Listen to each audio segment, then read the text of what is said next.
Welcome to Wordbirds, where you'll hear content conversations directly from the flock. Join Christopher Willis in conversation with content experts and thought leaders as they chat about how to make the most out of your words in business. Here's your host, Chris.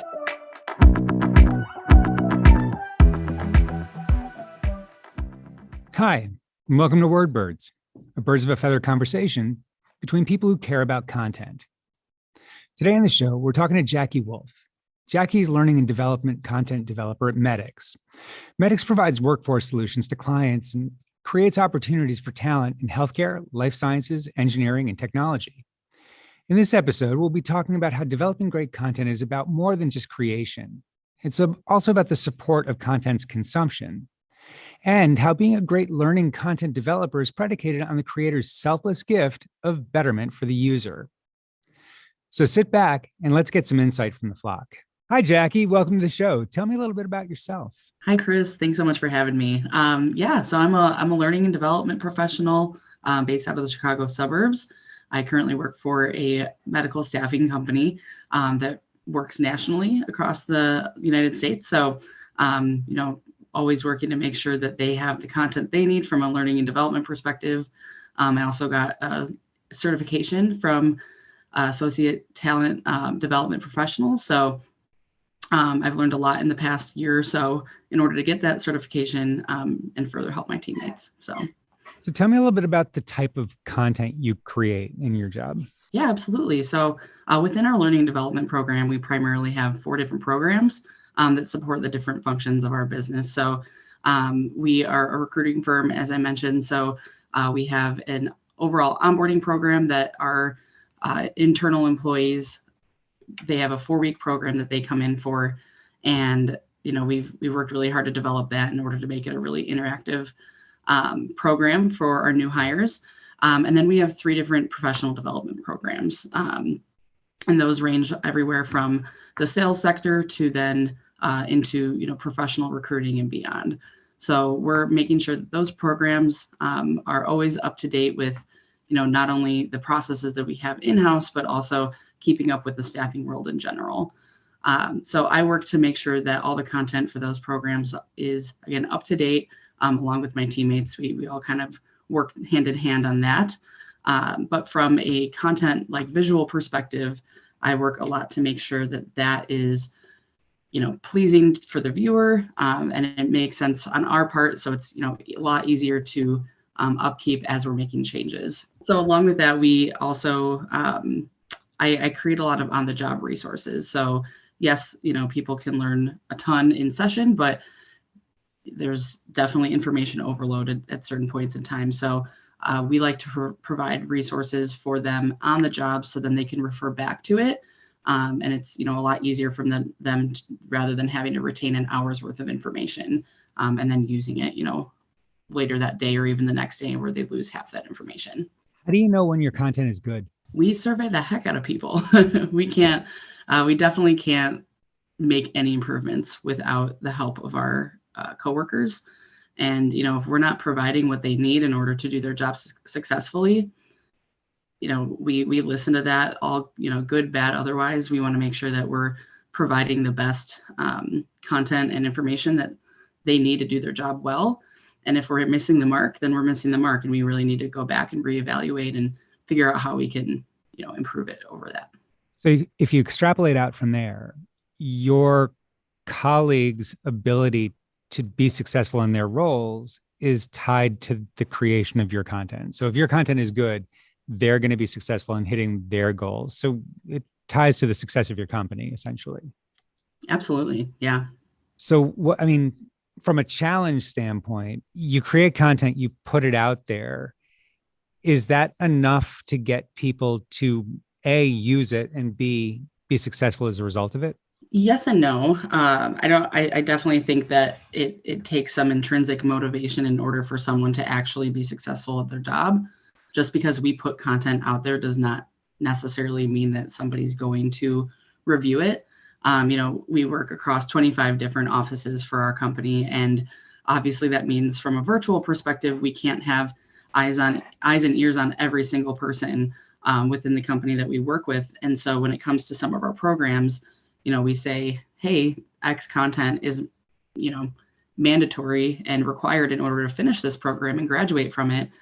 But that doesn't necessarily mean that we know that they're consuming it. They could say, oh yeah, sure, and just click complete, but they haven't actually read it. And, in the end, that's only going to hurt them.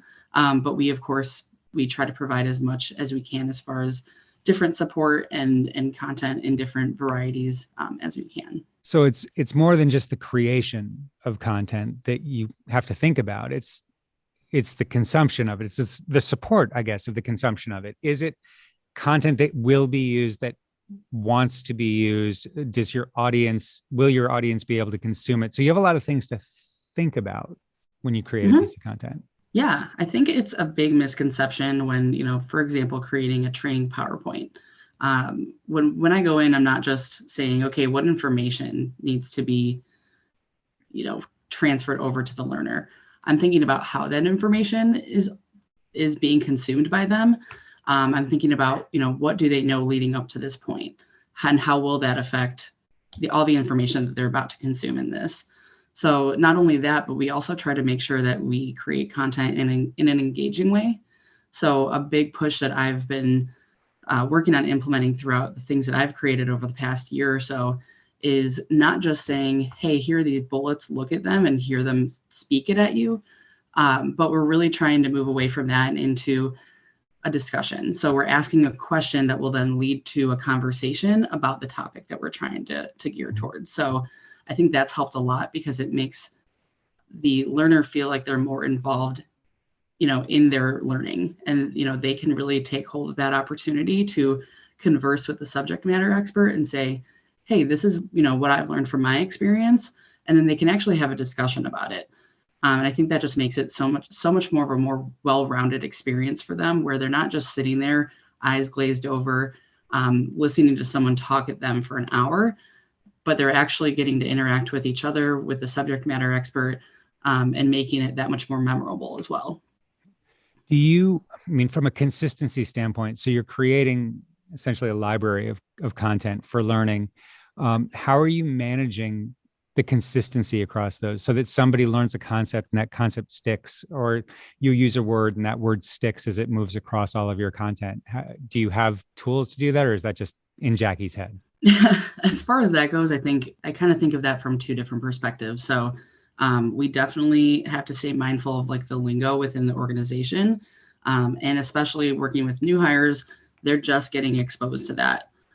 So we always try to make sure that we're keeping our lingo consistent, or like acronyms, for example, we'll have a subject matter come on for a training and they'll be going through things and they're just, using acronym after acronym that's really either industry specific or specific to our company. And from that perspective, that's great. Like they're going to learn it eventually, but we also need to make sure that those people know it at that point in time. So, and, as they're learning the other content, because otherwise they're saying, well, what does CRM mean? And then they're focused on that and not what they're continuing to say. So when it comes to that, we as an L&D team are really diligent about recognizing that and then really connecting with the people that we work with and all of our stakeholders to make sure that they stay consistent with that as well. So a lot of it is like point in time, especially for our programs as a whole. We always have a learning and development teammate on there. So then that way we can make sure we guide the conversation in the correct direction. So, if a subject matter expert's using acronym after acronym, we're like, hey, so-and-so, thanks so much.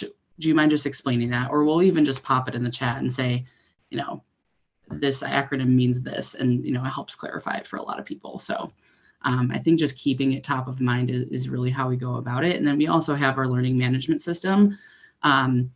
We, try to upkeep a glossary of terms as much as we can. There's obviously tons to keep track of, and there's only 3 of us on our team. So we do our best when it comes to that. But should people have, any difficulty with those terms or anything like that, we make sure that it's included in there as well. Brand voice doesn't mean your voice. Use Acrolinks to stay on brand. How much involvement do you have in the final layout of content, the way that it actually appears on the page? Are you just writing words, or are you creating the visual approach as well? Is that a cohesive thing, or is that done by different groups? Yeah, so primarily from a learning and development perspective, I'd say it's done by me. As the content developer, I've tried to create it as visually as possible. Any PowerPoint that we have within our program, using a lot of visuals and trying to stay away from just being too wordy, and there's nothing worse than having to overload someone's brain with just staring at a whole screen full's worth of words, and it's just not conducive to their learning, and they're not going to take away as much from that training. So we try to keep it really, high level bullets, no more than 2 to 3 concepts within, or no more than one concept per slide, and 3 to 5 bullets if that. And then along with that, we try to pair it with a visual. There's just studies that say pairing a visual with the auditory learning is going to help reduce cognitive load and make sure that people are actually retaining the information. I really need you building our sales slide decks. Thousands and thousands of tiny words that people are viewing through Zoom or on a projector somewhere in a room. I definitely would love to have one concept per slide. It's tough. I mean, I think as you look at the development of this cohesive product, this end piece of educational material that you're going to put in front of somebody, what's the checklist that you're going through to make sure that it's ready for the audience, that the audience is going to successfully be able to consume it? Yeah, great question. I guess when I think of a checklist, I'm making sure that it's visually pleasing, because no one's going to want to look at something and retain information that doesn't look good. It's just not how the human brain works. Along with that, just making sure that it's not too wordy. So that's definitely on my checklist every time. I'll usually even put as much information I can on a slide and then pare it down. So I'll make sure that it's included in the slide notes, and then on the screen it looks a lot more visually pleasing and helps the learner really retain that information a little bit more. We only have so much control over that, but wherever we can help, I always make sure that we can. And then including a visual. So, usually something that goes along with the color scheme, and then also is easier for the learner to relate to the topic. So they can say, oh yeah, I remember, associate this picture with what we were talking about during that slide. So that makes it a little bit more easy to retain for them. So I'd say that's my checklist. So looking back, I mean, let's put ourselves in December. Merry Christmas. You're looking back at the past year. What is the indicator to you? I mean, you have user feedback, but in addition to user feedback, what is the indicator to you that the things that you've built have had impact, that have been successful for the organization? Yeah, I mean, it's really hard to, like, for example, our sales and recruiters are commission-based roles, and it's difficult to tie it back to their production because there's so many things that go into that.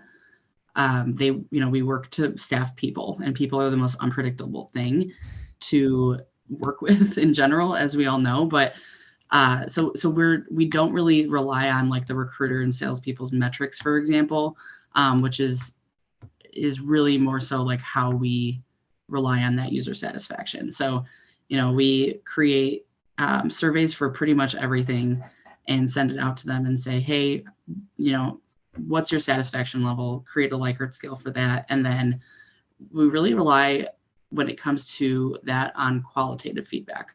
Quantitative, I think, is great, and it shows numbers and data. But anytime I'm making an improvement to a training or a resource that we've created, I'm mainly relying on the people, on our coworkers' qualitative feedback. So saying, hey, this was great, but it could use this. Actually, just today I went through some session feedback for our Q2 programs, and one of them, was talking about like, hey, like I really liked this piece of it, but I would have loved to learn more day-to-day responsibilities about this role. Because in that particular session, we were just talking about different roles within the company and where people can go from a development perspective. And I'm like, that's a great idea. We hadn't even thought to include that. Now that's something that we can add to it. So then the next quarters for Q3, we launch that next week. They're, that much more informed about that information. So it really does come down to user satisfaction and just their feedback in general, because it's also what we're creating it for them. I'm not creating all this content for me, right? I'm making sure that it's top of the line for their consumption, and so that they can be a better employee on their end too. So that's really what it comes down to. So positive feedback is great, and we all like it. But would you agree that probably the negative feedback is what helps to make the product better? Absolutely. I think now, especially, I think people are a little too easy on really anybody. And I think we thrive on the negative feedback. And honestly, I don't even like saying negative. I prefer constructive feedback, because that's truly what it is. I say at the beginning of every program that I run, we, cannot do this without the feedback from you all. Session over session, we're going to ask, for each one, what can we do better? And I want you guys to be honest. So good, bad, ugly, we want to see it all. And that is truly how, you can say this was great as many times as you want, but that's not going to make anybody better. So it's definitely pivotal that we get feedback that, sometimes, it may be the ugly truth if you want to say that, but it's definitely helpful for us. So we try to make sure that we normalize it as much as possible, so then people are more willing to give that feedback. Right. I mean, I agree. I think it's great that people say nice things and everybody likes to hear that. But progression comes from, I like constructive feedback. I think that's where this starts to come together.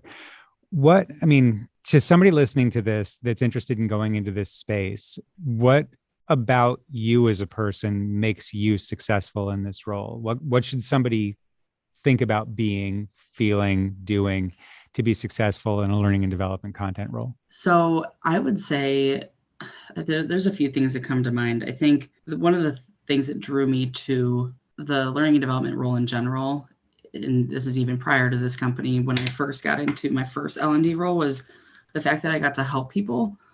And something that I've learned through, the additional professional development that I've done from a learning and development perspective is that we're doing this for the learner. And if you don't keep the learner front of mind, it's, the content just will fall flat. I'm constantly thinking, how is this going to be consumed? Is this going to help, whoever's going to be consuming this day in and day out? That's the biggest thing front of mind. And then I think I guess there's two others that I think of. One is creativity. So I have always been a pretty creative person, and this is a fun challenge and twist to my creativity, is really figuring out how to get to the best end result for the learner. Is that going to be through an interactive piece? Is it going to be through something that they can more easily engage with? Is it the complete opposite, and does it need to be content that they just have to read through in order to understand it? How can we help them put it to practice within this session, within the 60 minutes that we have with them? And then finally, I'd say staying super organized. I have notes on every single meeting I have with every single person that I meet with. And it's helped me so much because it helps me create a clear vision of not only what they need and what they want, but then I can tie in with my experience, what's worked in the past, what hasn't worked in the past. If they want X and I know that X hasn't worked in certain settings, I can help them understand that with the examples that I've learned and through my own experience. So I think staying super diligent and organized is really helpful because it helps me ask better questions and also make sure it's a better end result for the people involved. Fantastic. I guess a great last question would be, where does your inspiration come from? You get up every morning, you're excited to go to work, I'm guessing. Where are you inspired? Yeah, I think, not to be repetitive, but what I've already said, I come to work for the people that I work with. I don't make presentations for my own benefit. I make them for the people that I get to work with every day. And I'm really, really lucky to have the opportunity to work with amazing people. Everyone from, my actual teammates within my L&D team, my boss, and then also we're up to almost 850 people in our company. And I've had the pleasure of working with a lot of them, whether I onboarded them or brought them through our different professional development programs, and or even people that have helped me create those resources. And it's just been a pleasure. And like again, like from an L&D perspective, I feel like it's a pretty like selfless line of work, because, and not to brag about myself, but like, again, I'm not a recruiter, I'm not a salesperson, but I'm creating content every day that's going to impact them in their roles. And I've always said, like throughout college, once I find my job, I want it to be something that I can really help people with. Like whatever I'm doing, I want to make an impact. And I feel like that's something I'm able to do every day. It's amazing. That's a great place to be on a day-to-day basis. Jackie, thanks for being on the show today. How would people find you if they have any questions or follow-up? Absolutely. LinkedIn would definitely be the place. My name on LinkedIn is Jackie Wolf, APTD, which is just my certification. So that might be an easier way to find me. Excellent. Thanks very much again. And thanks to everybody for listening. Thanks, everyone.